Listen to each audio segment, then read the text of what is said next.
I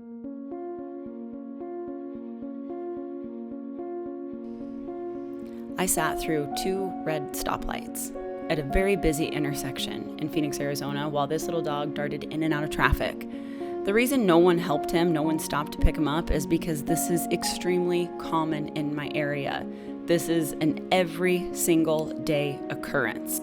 I know a lot of you are here from TikTok and Instagram, so I really want you to see how bad this really was. Aside from the matting, the infection and inflammation that this little guy had going on, it's pretty heart-wrenching. And if you aren't from those social media platforms, when I originally picked this dog up, I was pissed. I was really pissed. It's one of the busiest street corners in Phoenix, and no one did a damn thing. I sat through 2 red lights until I could get to him. No one stopped. The people in the storefronts in that parking lot, no one came outside. You know why? Because right around the corner down that alley, this is how dogs live. And it's normal. It's normal. And so when I picked him up, I said, this is my dog now. This is my dog now. What you allowed to happen is fucked up. And this is my dog now.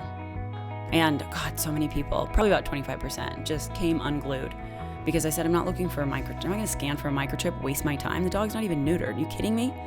I know where I live. I didn't just rescue like 1 dog last year. I do this every single day. And not because I get paid to do it, but because I refuse to look the other way.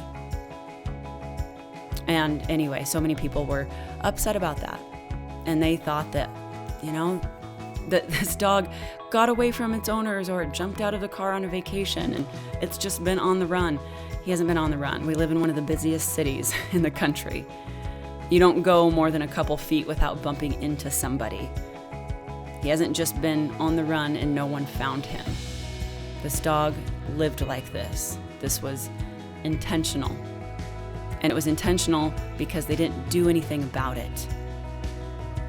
And I don't have a problem saying out loud, I'm not giving you this dog back.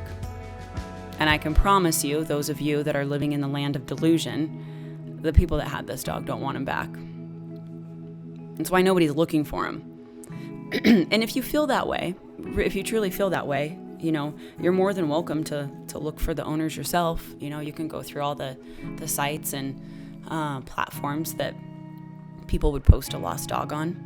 And the groomers that are watching this, I know you are crawling out of your skin watching me do all of this with scissors. I've done a lot of these dogs at the house. I don't have a grooming table, so I don't have a way to secure the dog. And with situations like this, when I need to work quickly, I don't have time to wait, and I'm not going to let him suffer anymore. The clippers, it's too scary for him. It just startles him. I've had way more success. I've never, ever, ever nicked a dog, so we're good there. At least for now, that's how I'll do it. Thank God my girlfriend Emily, she showed up, and you can see her up front. That's not a third hand of mine. She's helping out. My point for posting all this, my point for creating content like this isn't because that I want to be known as a dog thief. I don't want your dog. I don't want your dog. I want you to take care of your dog. But more importantly, I want people to take action.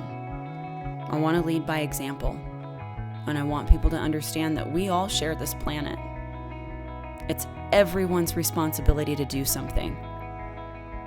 If it crosses your path, it's your job to do something. You don't have to do all of it. You don't have to go to the extremes that I do, but you have to do something. This little dog didn't deserve this. He shouldn't have been living like this. He's maybe 2 years old, and this is all he's known up until now.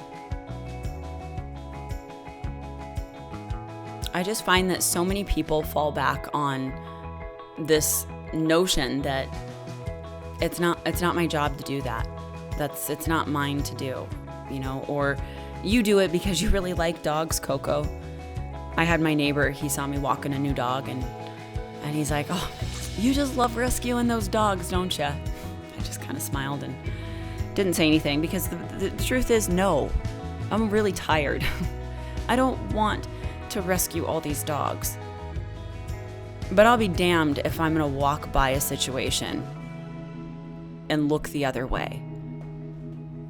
It might not be your job. It might not be what you get paid to do. I don't get paid to do this. I know that. I lose money every time I do this. The amount of effort and time and resources. But I'm not going to be somebody that just says it's not my job. And it always comes back tenfold.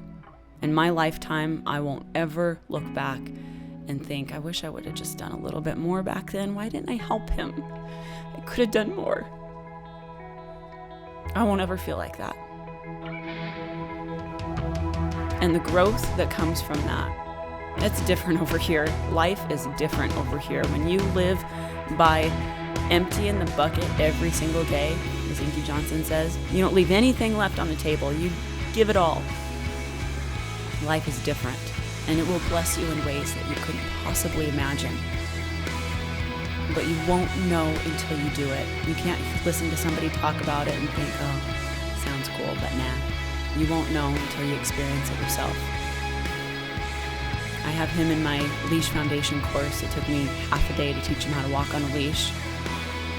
If you need help with that, leashfoundation.com, 7 videos, $20. I'll leave the link in the description. Little Ralphie will be adoptable very soon. If you're interested, you can go to my website, handoverrover.com. I'll leave that link in the description as well.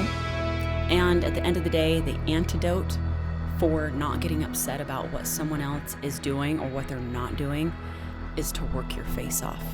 If you work harder, you won't have time to worry about what other people aren't doing or what they are doing. You'll be too busy making an impact. If this video tickled your fancy in any way, shape, or form, like it, subscribe to the channel, hit that notification bell. I will see you guys in the next video.